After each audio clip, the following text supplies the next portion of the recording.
Hello everyone and welcome to my channel. This is Professor Asif Qureshi and you are watching Dr. Asif Lectures. So आज से हम start कर रहे हैं pharmacology की playlist and today we are going to do chapter number 1 और जो book हम फॉलो कर रहे हैं जनरल फार्माकोलॉजी के लिए दैट विल बी लिपिनकॉट और फिर जो सिस्टम बेस्ड फार्माकोलॉजी है that we will do from probably मेनिकेट्जिंग.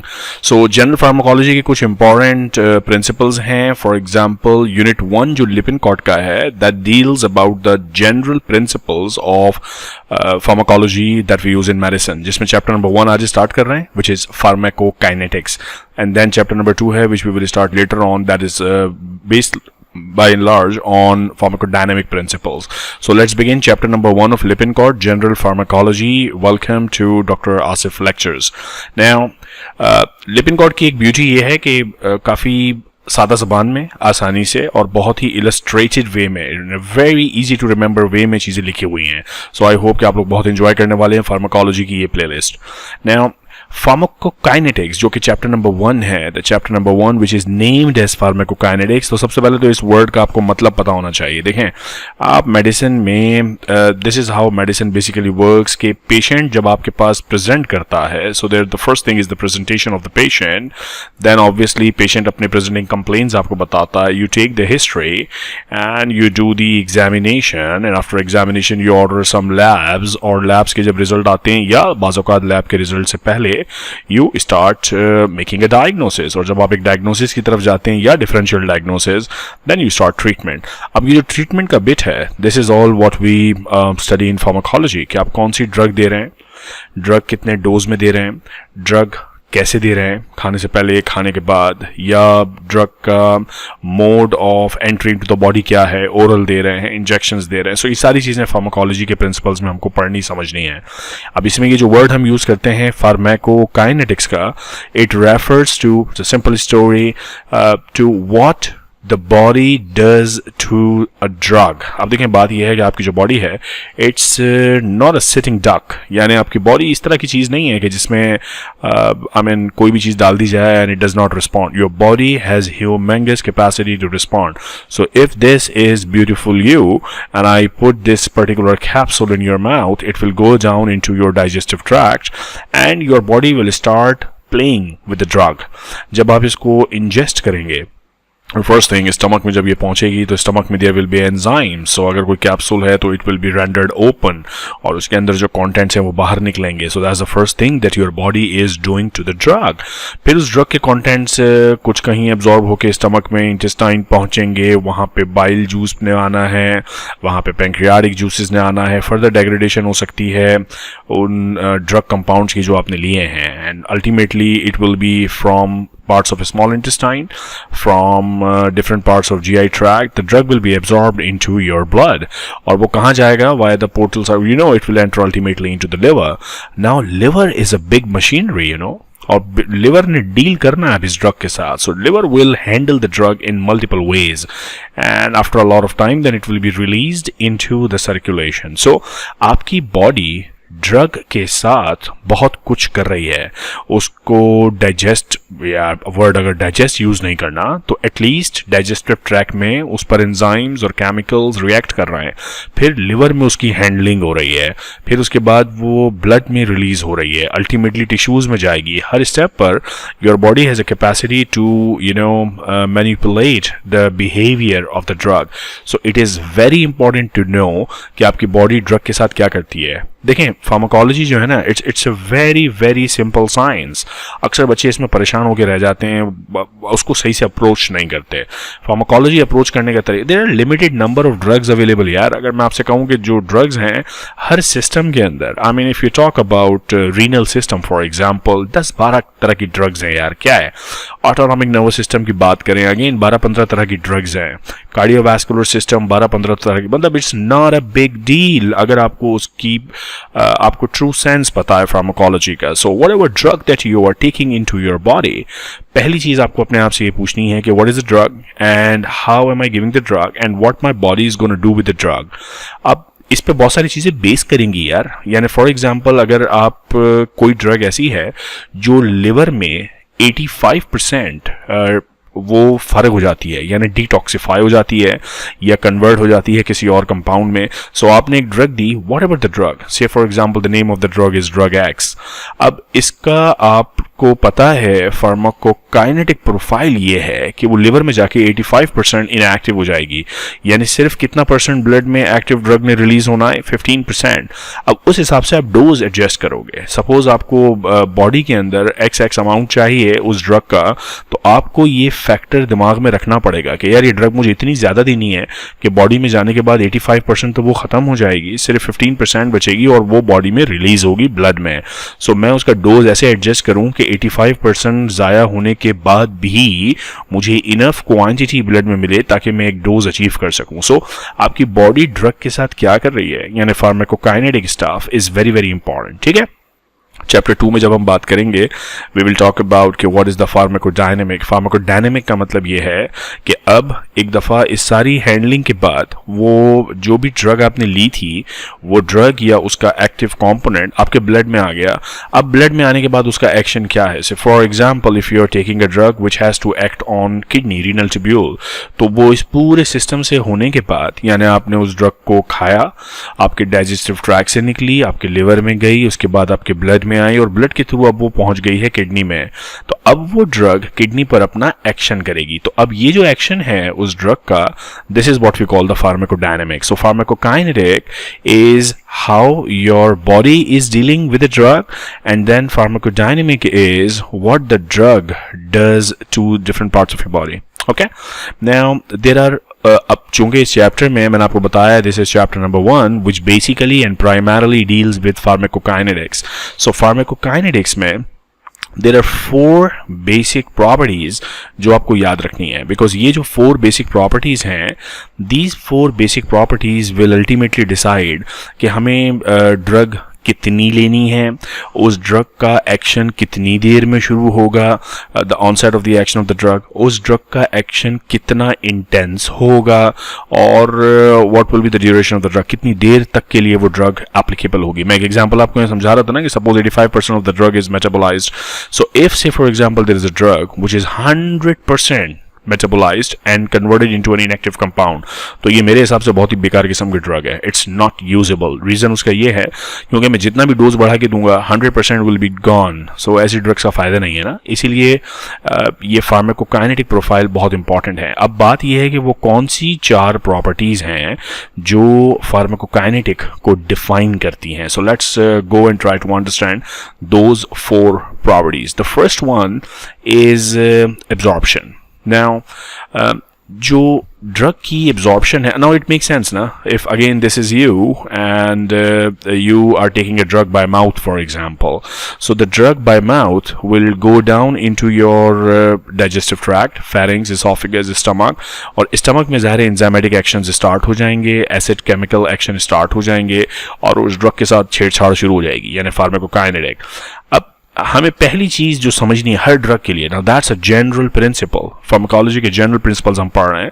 Her drug के लिए आपको पता होना चाहिए कि what is the absorption dynamics of that particular drug. So वो एब्जॉर्ब कैसे हो रही है, कहाँ एब्जॉर्ब हो रही है, स्टमक में हो रही है, या बाज़ औक़ात बाज़ ड्रग्स ऐसी होती हैं जैसे इन केसेस हम यूज़ करते हैं nitroglycerin which we place sublingual, ज़बान के नीचे रख देते हैं, तो वो ज़बान के नीचे ही जो वेनस प्लेक्सेस है उसमें वो ड्रग डायरेक्टली एब्जॉर्ब हो जाती है. So that is absorbed in mouth. बाज़ ड्रग्स हैं which have the capacity to be absorbed in stomach, small intestine. So there are different sides of absorption. ये तो मैं उन ड्रग्स की बात कर रहा हूँ जो आप ओरल रूट से ले रहे हैं. देखें, आपको ड्रग की साइट ऑफ एडमिनिस्ट्रेशन अगर पता है तो एब्जॉर्प्शन प्रोफाइल डिफरेंट हो जाएगा. अगर आप डाइटरी रूट से ड्रग को ले रहे हैं तो जो एब्जॉर्प्शन है वो आपकी जीआई ट्रैक्ट से होगी, लेकिन अगर आप डायरेक्टली इंट्रावेनस इंजेक्शन लगा रहे हैं फॉर एग्जांपल, तो ड्रग आप डायरेक्ट प्लाज्मा में आ जाएगी, है ना, ऐसे ही है ना. सो ये स्टोरी आपको पता होनी चाहिए कि ड्रग ली कहाँ से है. And then the first property that you need to understand is the absorption of the drug. Once the drug is absorbed into your blood, how is it distributed. आपको अब ये जो डिस्ट्रीब्यूशन है ये भी, अगर आपने ओरल ड्रग ली है तो first it will obviously go to the liver, and अगर आपने इंट्रावेनस ड्रग ली है तो it is directly going into the plasma. So ये डायरेक्टली ड्रग एडमिनिस्टर की, और एडमिनिस्टर करते ही it enters directly into the plasma. Now it's not gonna go to the liver first, because liver में तो जीआई ट्रैक्ट का blood जा रहा है, portal circulation. So whatever you are taking orally will go to the liver for sure, but जो आप directly blood में ले रहे हैं it's gonna go and hit the plasma. Okay, so the first property जो हमने समझनी है तमाम ड्रग्स के लिए, देखें ये जनरल प्रिंसिपल का मतलब क्या है. ये इसका मतलब ये है कि अब जब मैं आपको रीनल फार्माकोलॉजी पढ़ाऊंगा तो हम इस पर ज़रूर बात करेंगे कि रीनल फार्माकोलॉजी में whatever drug that we are discussing, for example if you are using ACE inhibitors और वॉट एवर ड्रग स्पाइरोलेक्टोन और एनी लूप डायरेटिक और thiazide diuretic, whatever we are using, हमें we have to ask our self कि वो हम administer कैसे कर रहे हैं और उसकी एब्जॉर्प्शन क्या है, उसकी डिस्ट्रीब्यूशन क्या है, वो बॉडी में कहाँ कहाँ डिस्ट्रीब्यूट हो रही है. Because once the drug is distributed, then the third property of the pharmacokinetic profile comes into play, and that is metabolism. देखो, अगर oral drug ली है तो वो आपके liver में enter होगी, liver में metabolism होके उस drug के साथ क्या हो रहा है, this is something that you have to study. और अगर directly आपने intravenous drug ली है तो plasma में वो जो body के different areas में distribute हुई है, मसल्स में जाएगी, हर जगह उसकी मेटाबॉलिज्म किस तरह की है. There will be instances in your body के फॉर एग्जांपल एक ड्रग है जो आपने ली थी किडनी पे एक्ट करने के लिए, so the drug acts on the cells of the kidney, लेकिन अब चूंकि वो आपकी जनरल सर्कुलेशन में है ना, आपने इंट्रावेनस ड्रग ली है, वो इंट्रावेनस ड्रग अब आपके प्लाज्मा में डिस्ट्रीब्यूट हो चुकी है और वो डिफरेंट टिश्यूज तक पहुंचेगी. जब किडनी पर पहुंचेगी यहाँ तो वो अपना काम करेगी जो उसे करना है, लेकिन अगर वो मसल्स में पहुंच गई तो यहाँ क्या करेगी, हो सकता है वो यहाँ कुछ भी ना करे क्योंकि उस ड्रग की एक्ट करने वाले सेल्स ही यहाँ पर नहीं है. So that is what we have to study कि what is the metabolism of that drug in different parts. अब ultimately once everything is been done, metabolism भी डिस्कस कर लिया, उसका एक्शन भी पढ़ लिया, now we have to talk about elimination. इस ड्रग के जो रिमेनिंग ट्रेसेस हैं, जो पीसेस हैं, मेटाबोलाइट्स हैं, उसके सारा रिएक्शन इफेक्ट कंप्लीट होने के बाद जो बच कुछ गया है वो बॉडी से एल्यूमिनेट भी होता है या नहीं, बॉडी से निकलता भी है या नहीं, तो उसका एलिमिनेशन रूट क्या है. देयर आर सम ड्रग्स जो बाइल में निकल जाती हैं जीआई ट्रैक्ट के जरिए, देयर आर सम ड्रग्स जो किडनी के थ्रू निकलती हैं, देयर आर सम ड्रग्स जो किसी और रूट से, यूरिनरी फॉर्म के अलावा, फीसिस फॉर्म के अलावा, और there are some routes we will discuss about them. So you need to then talk about the elimination. So any drug, so you see here tears, breast, sweat, saliva, these are also the sites. The feces, वो drug faeces में निकलेगी जो bile से obviously release हो रही है, then urine में वो ड्रग निकलेगी जो किडनी से एलिमिनेट हो रही है, बट इसके अलावा it also releases in tears and breast milk and sweat and saliva. We'll talk about them, but these are the 4 properties. अगर मैं इसको आपको विंडो छोटी करके दिखाऊं, all in one window, one frame. So whenever we study any drug, we have to ask ourselves कि उस drug का फार्माकोकाइनेटिक प्रोफाइल क्या है, उस ड्रग का फार्माकोडायनेमिक प्रोफाइल क्या है, यानी हम उस ड्रग के साथ क्या करते हैं, हमारी बॉडी क्या करती है, और फिर वो ड्रग हमारी बॉडी पर क्या करती है. सो ये 2 चीजें. ना टुडे वी आर, चूंकि हमने स्टार्ट किया हुआ चैप्टर नंबर 1 फार्माकोकाइनेटिक की बात कर रहे हैं. सो फार्माकोकाइनेटिक्स में these are the 4 defining principles. How is the drug absorbed, how is it distributed, how is it metabolized, and what is the elimination route. तो ये अभी जो आगे पूरा चैप्टर है वो इन्हीं 4 प्रिंसिपल्स पे बात करेगा. सारे के सारे मैं आज के वीडियो में कवर नहीं करूंगा, ये चैप्टर 2 या 3 वीडियोस में हम कवर करेंगे, but these are the 4 principles that you have to understand, okay, and they are all written here. So the 4 principles that we have just discussed include number 1, absorption. First, absorption from the site of administration. Now that's an important statement because site of administration can be oral, site of administration can be intravenous, it can be intraperitoneal, there can be so many different sites. पढ़ेंगे भी आज के video में देखेंगे. So from the site of administration, how is the drug absorbed is the first thing that we have to study. Okay, and then the number 2 in the pharmacokinetic profile is distribution of the drug. The drug may reversibly leave the bloodstream and distribute into the interstitial and the intracellular fluids and so many other things. We'll talk about them. The third one is metabolism of the drug. How is it metabolized, either in the liver or other tissues? And then number 4, how is the drug eliminated? Is it eliminated in urine, bile, feces, sweat, whatever. So ये चार चीज़ें हर drug के pharmacokinetic profile को define करती हैं. Every drug that we study in pharma, I mean name a drug. So for example, आप कोई सी भी ड्रग का नाम लीजिए, rifampicin, losartan, whatever, any statin, हर ड्रग की फार्माकोकाइनेटिक्स आपको पता होनी चाहिए और उसकी फार्माकोडायनेमिक्स आपको पता होनी चाहिए. फार्माकोकाइनेटिक्स इन चार पैरामीटर्स पर आस्क योरसेल्फ कि ड्रग का एब्जॉर्प्शन क्या है, ड्रग का डिस्ट्रीब्यूशन क्या है, उसका मेटाबॉलिज्म क्या है और एलिमिनेशन कैसा है. ठीक है. Now using the knowledge of pharmacokinetic parameters, clinicians can design optimal drug regimen including the route of administration, dose, frequency, duration. ये सारी चीजें डिपेंड करेंगी कि आपको ये चीजें उस ड्रग के बारे में पता है या नहीं पता. So whenever a pharma company, for example, throws a drug into the market, these 4 profiles must be known. अगर ये नहीं पता तो clinicians, how can clinicians use the drug then? अगर उनको ये 4 चीजें नहीं पता. Okay? Now, another very important topic in today's video is going to be the routes of administration. Drug basically आप दवाई को कहते हैं. ठीक है. तो एक तो ये अपना कॉन्सेप्ट क्लियर कर लें. बहुत से लोग ड्रग को समझते हैं इट्स समथिंग बैड, नशे वाली कोई ड्रग. नहीं भाई, ड्रग मतलब दवाई, medicine. Here we mean drug means medicine. Okay? अब रूट ऑफ एडमिनिस्ट्रेशन आपने देखा है, बाज़ दवाइयाँ हम खाते हैं, मुंह से ले लेते हैं. अच्छा, डिपेंडिंग अपॉन, से फॉर एग्जांपल अगर कान में दर्द हो रहा है तो आप कान में डालते हैं ड्रॉप्स. अगर आंख में कोई प्रॉब्लम है डायरेक्टली ऑक्यूलर आई ड्रॉप्स होते हैं. फिर नाक में भी ड्रॉप्स डाले जाते हैं. There are different route. Basically point ये है कि मैं बार बार कहता हूँ, दिस इज ब्यूटीफुल यू, ये आपकी बॉडी है एंड इस बॉडी के अंदर ड्रग किस रास्ते से डाली जा रही है, that is what we call the route of administration. There are so many. अब ये डायग्राम जरा दिखाता हूँ और इसमें आपको डिफरेंट रूट्स बताता हूँ. सी, अगर आप डायरेक्टली कान में कोई चीज डाल रहे हैं, and they are very easy to remember because they make sense. आप ये डायग्राम याद रख लो एंड यू नो एवरीथिंग, और इसमें कोई मुश्किल चीज है ही नहीं एक्चुअली. अगर आप कान, बेसिकली आप मैं अगर इसको सिंप्लीफाई करूं ना, तो आप कहीं से भी ड्रग डाल सकते हो. जिस्म में जितने भी आपके सुराख मौजूद है, वो एक सलमान खान का डायलॉग है ना कि इतने छेद करेंगे कि समझ नहीं आएगा. आगे मैं नहीं कहता, बट हर छेद से, हर सुराख से, every opening is a potential place for drug administration. और आप स्किन को ब्रीच भी कर सकते हैं, यानी इंजेक्शन लगा सकते हैं आप.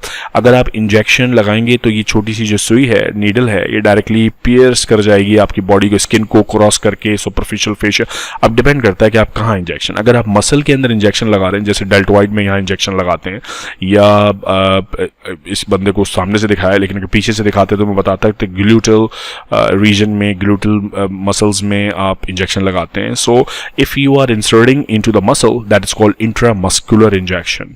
अगर आप सबकुटेनियस लेयर पे हैं, अब बताऊंगा वो कहां तक होती है, then it is called subcutaneous injection.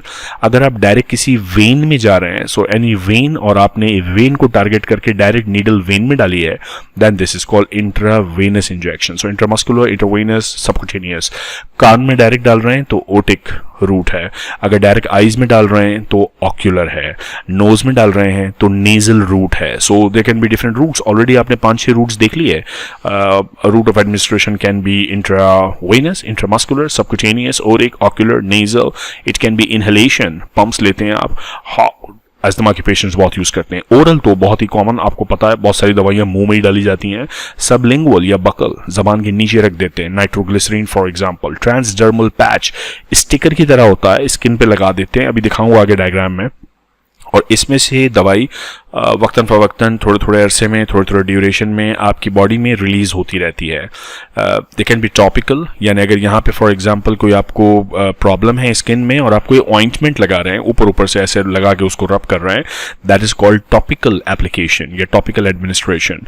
अगर आप ड्यूरामीटर के ऊपर स्पाइन के बैक से इंजेक्शन लगा रहे हैं, इस तरह के, अगर साइड व्यू में आपको दिखाऊं तो आप ये वर्टिब्रल कॉलम है, यहाँ से नीडल आप डाल रहे हैं और नीडल जाहिर है यहाँ से स्पाइनल कॉर्ड गुजर रहा होगा. स्पाइनल कॉर्ड के बाहर पाया मैटर होगी, फिर एरेक्नॉइड मैटर, फिर ड्यूरा मैटर. तो आप ड्यूरा के ऊपर ऊपर तक नीडल ला रहे हैं, उसको क्रॉस नहीं कर रहे, तो इसे हम कहते हैं एपीड्यूरल एपिड्यूरल ड्रग एप्लीकेशन भी दी जाती है। अगर आप रेक्टम में डाल रहे हैं, आई मीन कई कंडीशंस में, पर्टिकुलरली पीडियाट्रिक पॉपुलेशन में अगर बुखार नहीं उतरता ना बच्चों का, तो उनको रेक्टम के अंदर एक एंटीपायरेटिक यानी बुखार उतारने वाली हम, बिकॉज रेक्टम में there is rich capillary and venous plexuses, तो वहाँ ब्लड सप्लाई अच्छी है, ब्लड सप्लाई अच्छी है तो एब्जॉर्प्शन अच्छी होगी। So if you are directly putting it into rectum, that is called rectal administration. अगर वजाइना में एंटर कर रहे हैं कोई ड्रग, तो that is called vaginal administration. So how easy is this diagram? Nothing difficult in that. पता नहीं क्यों स्टूडेंट परेशान होते हैं कि भाई रूट्स हमें समझ में नहीं आते। यार रूट समझ में नहीं आते, it's very easy. The route of administration is determined by the properties of the drug. For example, अब ये सुने, water or lipid solubility and ionization and by the therapeutic objective. For example, अगर आपको कोई काम ऐसा करना है जो फॉरन एक्शन चाहिए, रैपिड एक्शन, तो रैपिड एक्शन में आप ऑब्वियसली जो देखें, ये तो बिल्कुल सिंपल है यार। सपोज ये आपका घर है और आपके घर से आपको इस जगह जाना है, तो दैट्स अ स्पॉट जहां आपको जाना है। अब एक रास्ता ऐसा है जो यूं यूं यूं यूं यूं यूं घूम के आता है, दूसरा रास्ता आपके घर से ऐसे बन गया है जो बिल्कुल डायरेक्ट यूं आता है। अब अगर मैं आपसे कहूँ किसी दिन आपका तफरी करने का मूड है, टाइम काफ़ी है आपके पास और आप लंबा रास्ता लेना चाहते हैं, so obviously you are going to take this route. लेकिन अगर किसी दिन आपको रैपिड यहाँ तक पहुँचना है, तो आप you are going to take the shortest possible route. आपकी बॉडी में भी ऐसा है, अगर आपके पास एक ड्रग का ऑप्शन है कि आप उसको ओरल देंगे, तो जाहिर है ओरल देंगे तो वो उसने पहले जाना है माउथ में, फिर इसोफेगस में, फिर यहाँ स्टमक होगा, फिर इंटेस्टाइन, फिर वहाँ से वो एब्जॉर्ब होकर उसने लिवर में पहुँच जाना है, लिवर में जाके उसकी मेटाबोलाइजेशन होगी, फिर वो ब्लड में निकलेगा। ये लंबा रास्ता है ये वाला।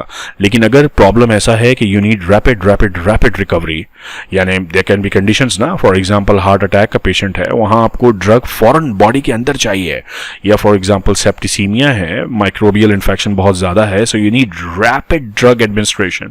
ऐसे केस में आप शॉर्टेस्ट पॉसिबल रूट लेंगे, फॉर एग्जांपल इंट्रावेनस रूट से मैंने आपको यहाँ देखें डायग्राम में बताया था कि if you put this into intravenous stuff, it directly goes into the plasma, फिर वो ये सारा एब्जॉर्प्शन की कहानी खत्म हो गई। अब उसने इंटेस्टाइन में नहीं जाना, उसने लिवर में नहीं जाना, उसने मेटाबोलाइज नहीं होना। So intravenous for example is the fast route. इसके अलावा सबलिंगुअल बाज ड्रग्स में ऑप्शन अवेलेबल होता है, नाइट्रोग्लिसरीन है, हार्ट अटैक का पेशेंट है, मायोकार्डियल इंफार्क्शन का, you immediately want relief, vasodilation in the coronary supply, so you cannot wait for oral stuff, so you go for sublingual. There are certain circumstances कि patient vomit कर रहा है बहुत ज़्यादा, patient stable नहीं है and the person is vomiting, या the person is under anesthesia or the person is unconscious. इन तमाम कंडीशन में आप patient को ये तो नहीं बोलेंगे लो भाई दवाई खाओ, नहीं बोल सकते ना, बार बार उल्टी हो रही है, अनकॉन्शियस पेशेंट है या एनेस्थीसिया में, the only option is anything but the oral administration. तो आप ओरल एडमिनिस्ट्रेशन नहीं कर सकते और कुछ करें उसके अंदर। सो बहुत सारी चीज़ों पे डिपेंड करता है कि आप कौन सा रूट सेलेक्ट करेंगे। आपको रैपिड ऑनसेट चाहिए, आपके पेशेंट की कंडीशन क्या है, वगैरह वगैरह वगैरह। And the major routes of drug administration include the enteral. Enteral का मतलब होता है by the digestive system. So if you are giving oral drugs that is enteral, and the other one is parenteral. Parenteral का मतलब होता है anything which is other than the oral administration. For example ये otic भी parenteral है, intravenous भी parenteral है, intramuscular सबकुटेनिक, ये सब पारेंट्रल में आते हैं क्योंकि ये ओरल नहीं है। जो चीज़ ओरल नहीं है वो पारेंट्रल है।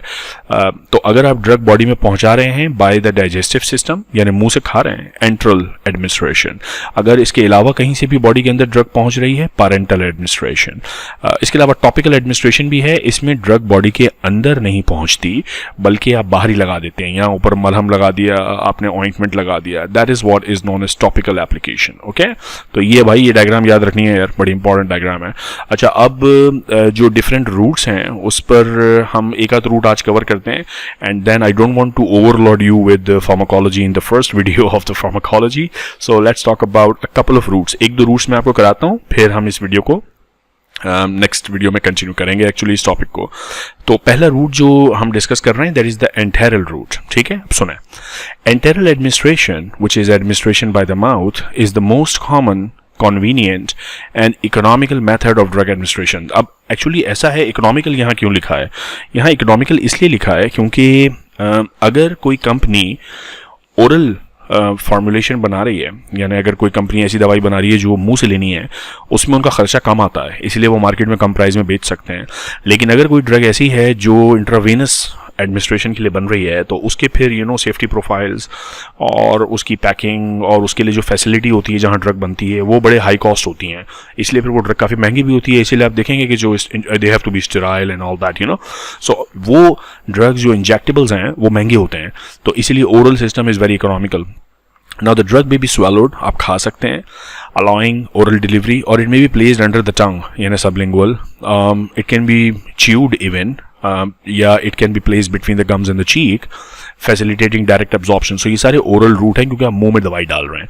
So oral administration provide many advantages. Oral drugs are easily self-administered. Patient खुद ले सकता है बड़ी आसानी से, जबकि जो intravenous injection है उसके लिए तो आपको trained nurse या डॉक्टर चाहिए ना. आप patient को तो नहीं कहेंगे जाओ भाई जाके खुद अपनी नस में इंजेक्शन लगा लो. I mean you can't do that. So they are easily self-administered, and toxicities and the overdosages may be overcome by the antidotes. हम ये बाद में बात करेंगे, अभी शायद ये आपको heavy लग रहा हो. However, the pathway involved in oral drug absorption are most complicated, and low gastric pH inactivates some drug. Pathway इसलिए complicated है because it's a long route ना, आपने stomach में जाना है, फिर intestine और फिर liver, और फिर liver से निकल के drug आगे जाएगी. A wide range of oral preparations are available, including the enteric coated and extended release. अभी हम बात करेंगे कि enteric coated क्या है और extended release preparations क्या है. So enteric coated का मतलब है it's a chemical envelope that protects the drug from stomach acid. देखें स्टमक में जैसे ही ड्रग पहुंचती है ना तो यहाँ पे एसिड्स हैं, HCl मौजूद है, वो डिस्ट्रॉय करता है. So what they come up with, pharma companies ने क्या किया कि जो ड्रग है कंपाउंड उसके इर्द गिर्द कोटिंग लगा दी. This is what is called enteric coated preparation. It saves the drug from acids of the stomach, delivering it instead to the less acidic intestine तक वो बड़ी खैर खैरियत से दवाई पहुंच जाती है. ठीक है. और enteric coating is useful for certain drugs that are acid labile and for the drugs irritating to the stomach such as aspirin. So वो drugs जिन पर acid फौरन काम करके उनको बर्बाद कर सकता है, उसके लिए ये कोटिंग बड़ी इंपॉर्टेंट है. या बाज़ केसेस में ऐसे होता है कि वो ड्रग हमारे स्टमक को बर्बाद कर सकती है, यानी इतनी वो इरिटेट करती है स्टमक को, सच एज एस्पिरिन, तो इसके इर्द गिर्द भी कोटिंग लगा देते हैं ताकि ड्रग भी बची रहे और स्टमक भी बचा रहे. ठीक है. तो एंटेरिक कोटिंग का ये कॉन्सेप्ट है to prevent from the stomach acid. Then we have extended release preparations. Now, extended release preparations की जो एब्रीवेशन हम यूज मार्केट में करते हैं, एक्सटेंडेड रिलीज या XR एक्सटेंडेड रिलीज, ये भी एक्सटेंडेड रिलीज, ये भी एक्सटेंडेड, सारी डिफरेंट एब्रीवेशंस यूज होती हैं बाय डिफरेंट कंपनीज.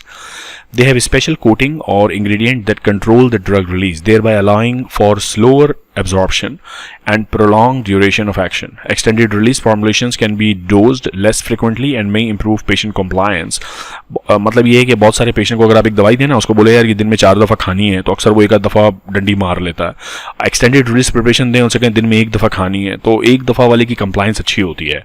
पेशेंट को पता है 1 ही दफ़ा खानी है दिन में एज कम्पेयर टू 4 दफ़ा खानी है, तो it's a little more labour work for patient.